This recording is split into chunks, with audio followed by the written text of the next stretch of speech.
Bapak Ibu rahimakumullah, bismillah kita lajengaken pembahasan terkait tentang puasa.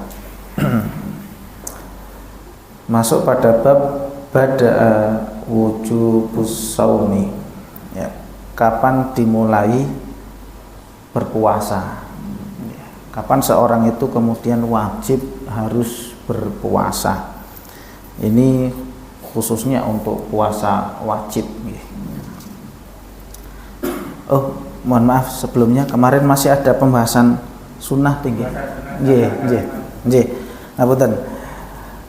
Kemarin masih kita membahas tentang puasa sunnah. Nggih. Ada puasa wajib. Puasa wajib niku enten 3. Puasa nadar, puasa Ramadan, puasa kafaroh. Lajeng ingkang nomor kalih nggih menika puasa sunnah yang sudah kita bahas. Menika puasa Daud, kemudian puasa Senin Kamis, kemudian berpuasa 3 hari di setiap bulan atau Ayyamul Bid, kemudian puasa Syawal. Selanjutnya juga puasa hari Arafah. Itu puasa sunnah. Lah kemudian ada tambahan lagi, wa shaumul ayyamus tsamaniyah min Dzulhijjah qabla yaumul Arafah, qabla yaumu Arafah. Puasa pada tanggal 8 Dzulhijjah. Ya, kalau tanggal 9-nya itu puasa Arafah. Lah tanggal 8-nya, atau sebagian ulama mengatakan puasa tarwiyah. Ya, puasa tarwiyah. Tarwiyah itu secara makna itu adalah para jamaah haji itu mempersiapkan bekal untuk wukuf di Arafah.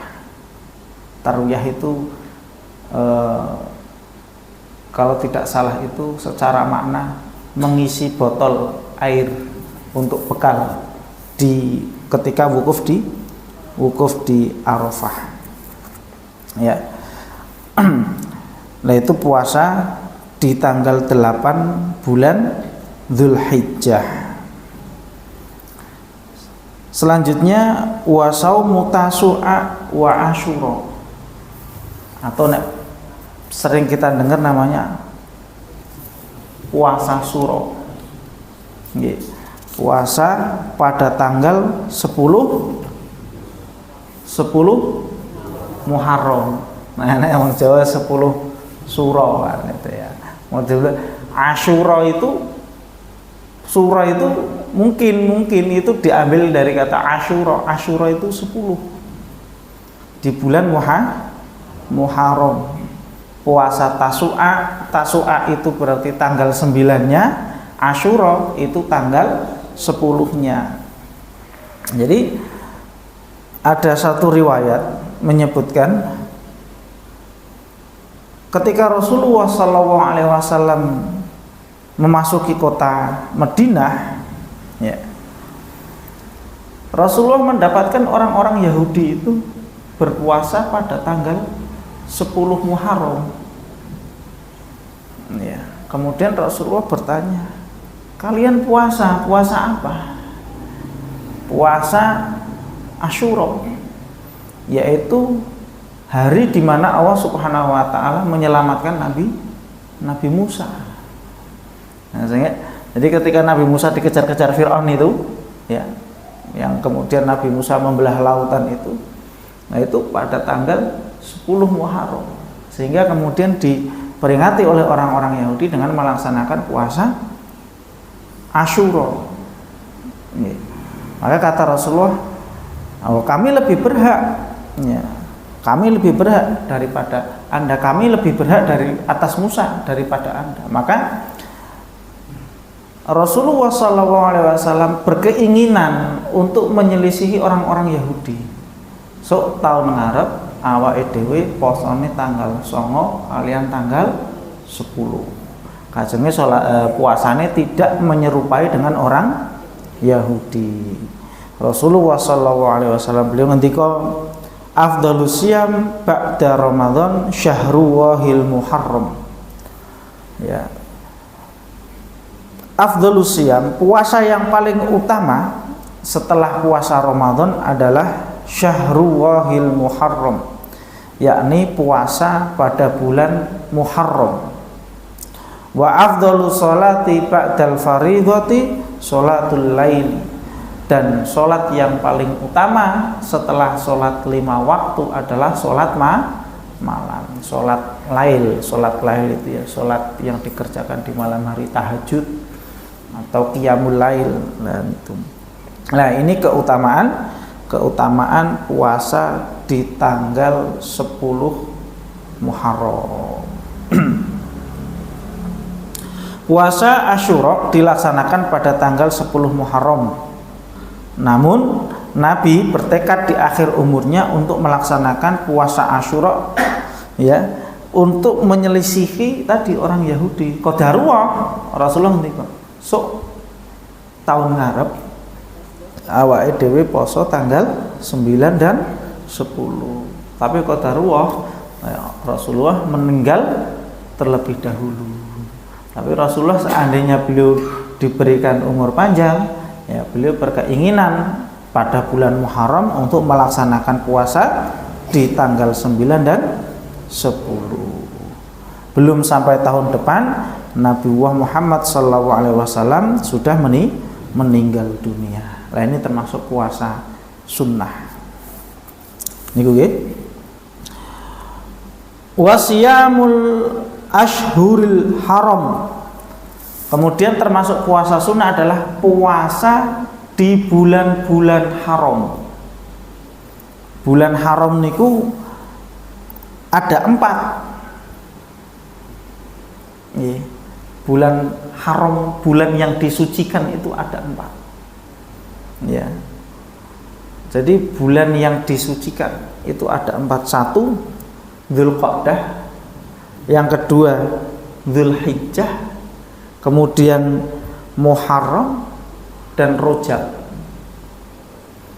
Kenapa bulan ini disucikan? Pada bulan-bulan ini tidak boleh ada perang. Dalam sebuah hadis, barang siapa yang melakukan kemaksiatan di bulan-bulan haram, ini bulan-bulan haram itu adalah bulan-bulan yang disucikan, itu dosanya lebih besar dibandingkan dengan bulan-bulan yang lain. Dan amalan yang dilakukan di bulan-bulan haram juga pahalanya besar dibandingkan dengan bulan-bulan yang lain. Jadi memang ada keutamaan. Jadi bulan-bulan haram, bukan Muharram ya. Muharram itu ya termasuk bulan haram itu tadi, Dzulqa'dah, Dzulhijjah, Muharram, Rajab. Yang 3 bulan ini berturut-turut. Nah, kemudian yang 1 terpisah. Ini bulan Rajab. Bulan Rajab insya Allah menawi mboten salah nanti akan jatuh pada tanggal 13, menawi mboten salah 13 atau 12 masuk pada bulan Rajab. Ini masih Jumadil Tsani atau Jumadil Akhir. Lah ini menurut sebagian madhab ini disunnahkan. Karena apa? Secara umum amalan-amalan yang dilakukan di bulan haram ini, ya, pahalanya dilipat gandakan. Nah, kemudian selanjutnya adalah wasyaumu Sya'ban, puasa di bulan Sya'ban. Bulan Sya'ban ini bulan sebelum Ramadan, Rajab, Sya'ban, Ramadan. Lah di bulan Sya'ban ini juga disunahkan untuk memperbanyak puasa sunnah. Sebagai apa? Pemanasan. Wonten setunggaling hadis saking Aisyah radhiyallahu anha, lam yakunin nabiyyu yasumu syahran aktsaru min Sya'ban fa innahu kana yasumu Sya'ban kullahu. Nabi tidak biasa melaksanakan puasa pada 1 bulan yang lebih banyak daripada bulan Sya'ban. Nek bulan Ramadan jelas selama 1 bulan puasa. Tapi di antara bulan-bulan selain bulan Ramadan, Rasulullah itu paling banyak mengerjakan puasa sunnah itu di bulan Sya'ban.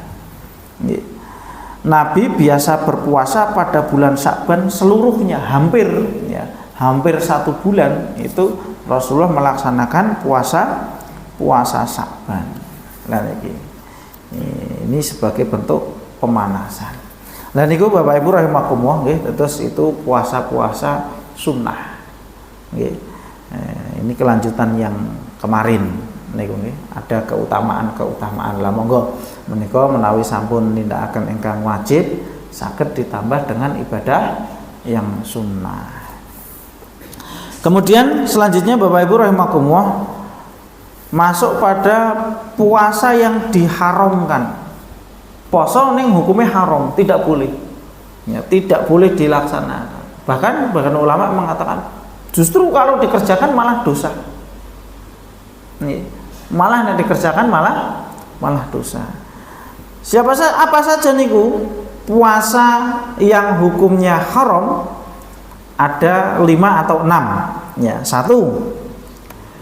Siyamul mar'ati naflan bi ghairi idni zaujiha aw ridahu illa idza lam yakun muhtajan laha ka ghaibatihi aw ihramihi bi hajjin aw umratin aw i'tikafihi.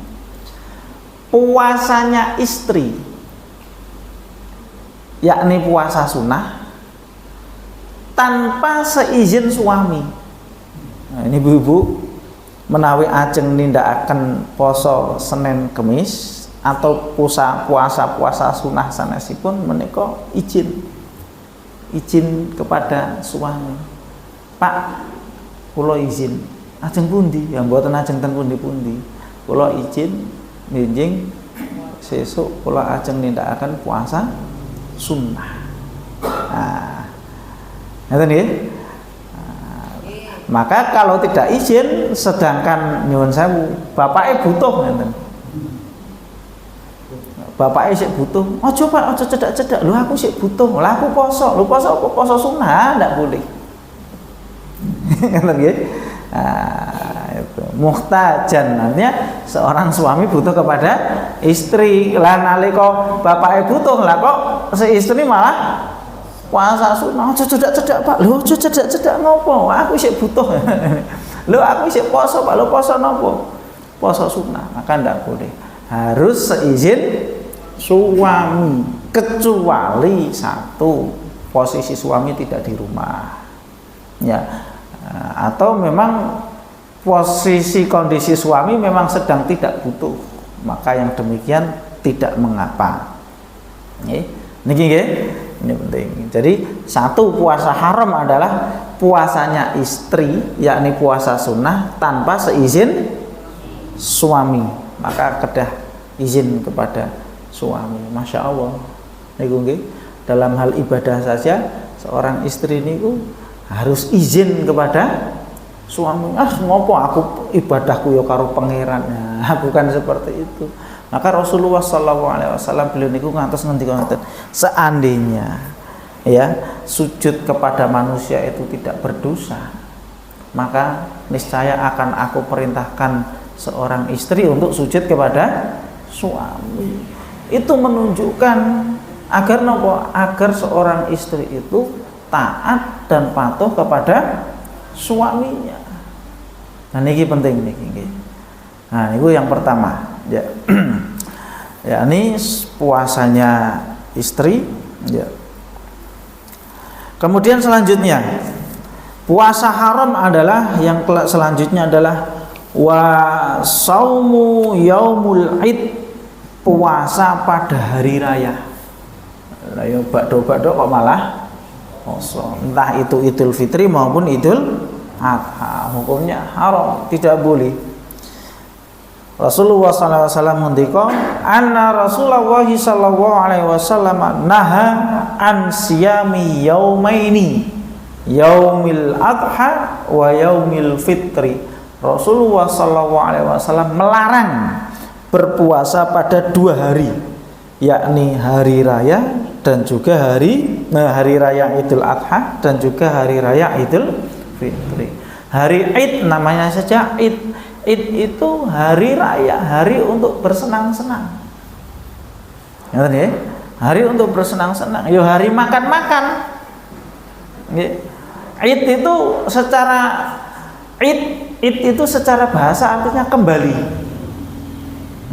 Idul Fitri itu artinya kembali makan-makan.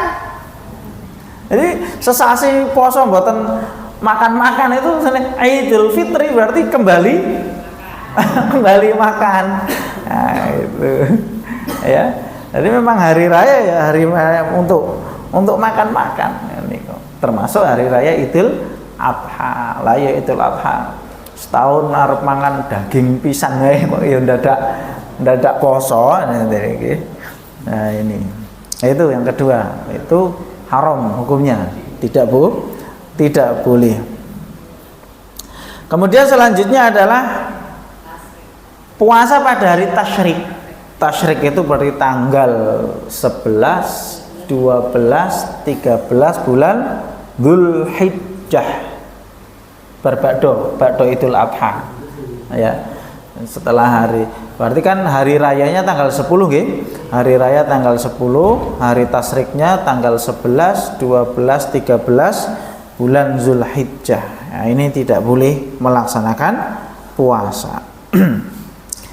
Wonten setunggal hadis Rasulullah ngendika anna Rasulullah sallallahu alaihi wasallam ba'atha Amru bin As wa Aus bin Al-Hadathan ayyama tasyrik fanada annahu la yadkhulul jannata illa mu'minun wa ayyamu minna wa ayyamu aklin wa syurbin.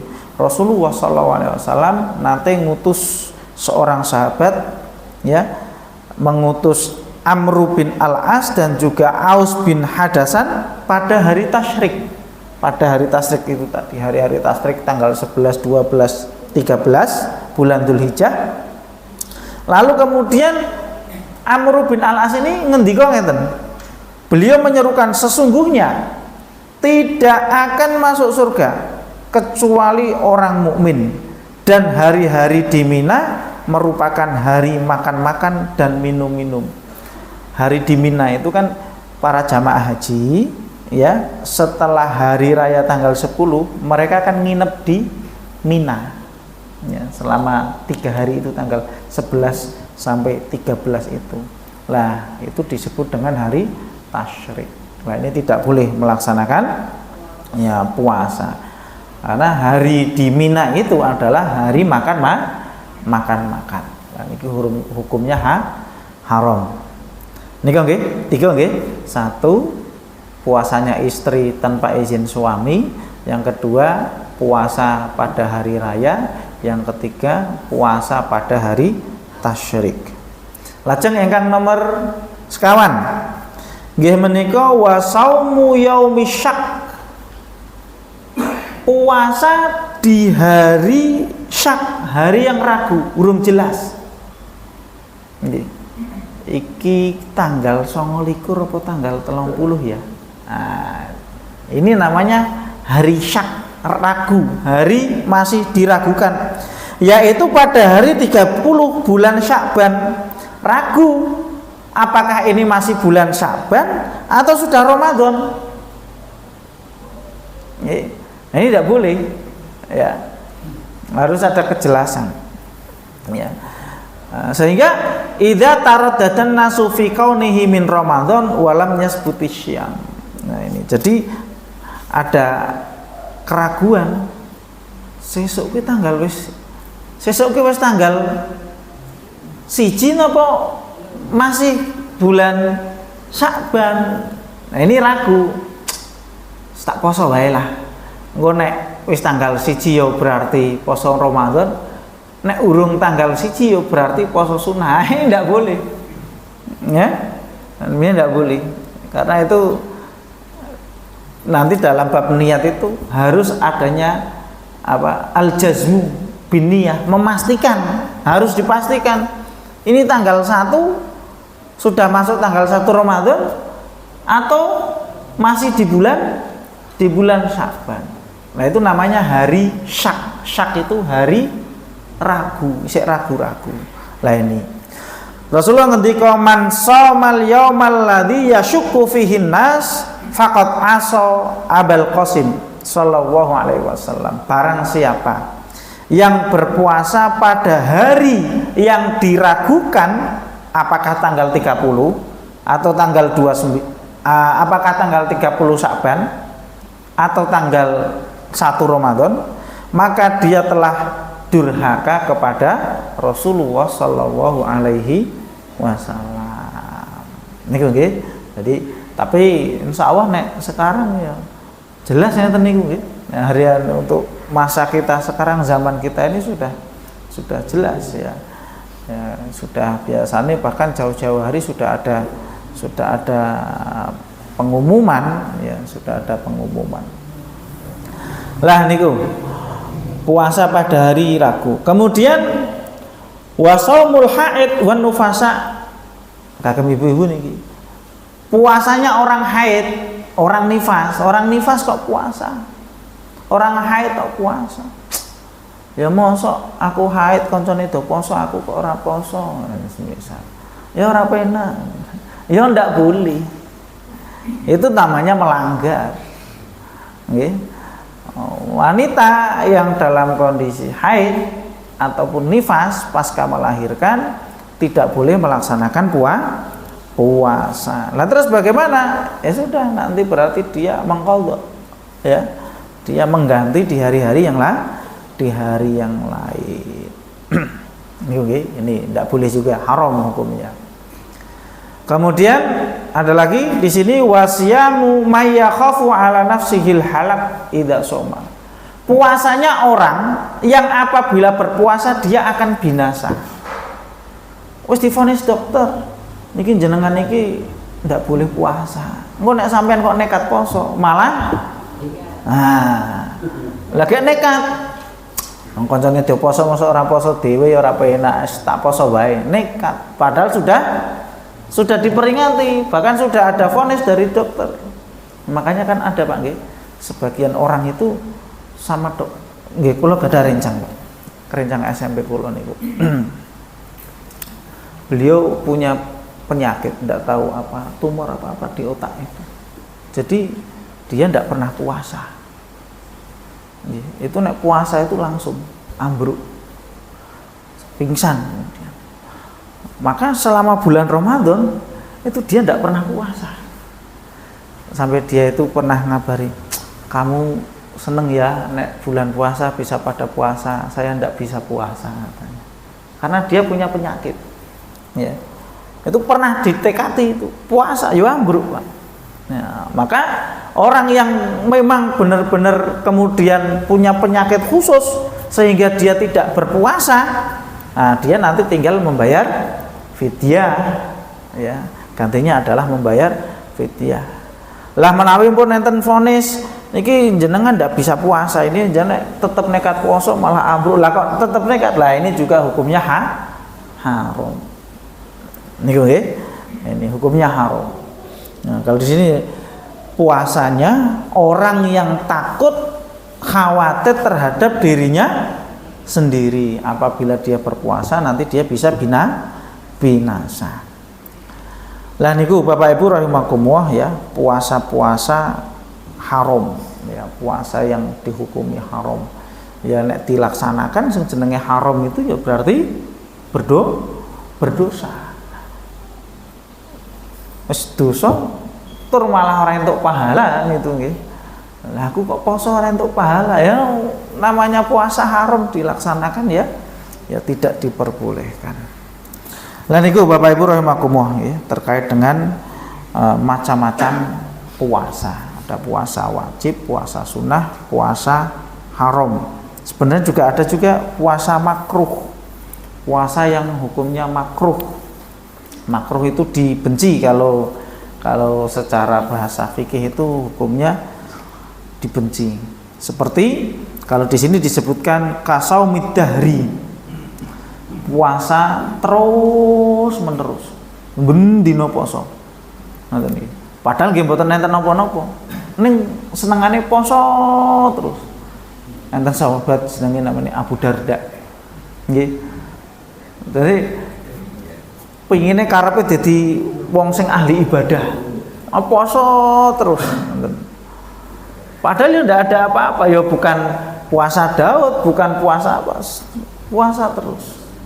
Pernah suatu ketika Abu Darda itu gitu, sampai istrinya itu bingung. Lah iya iki bojoku kok ben dina poso. Ya. Nah, ini.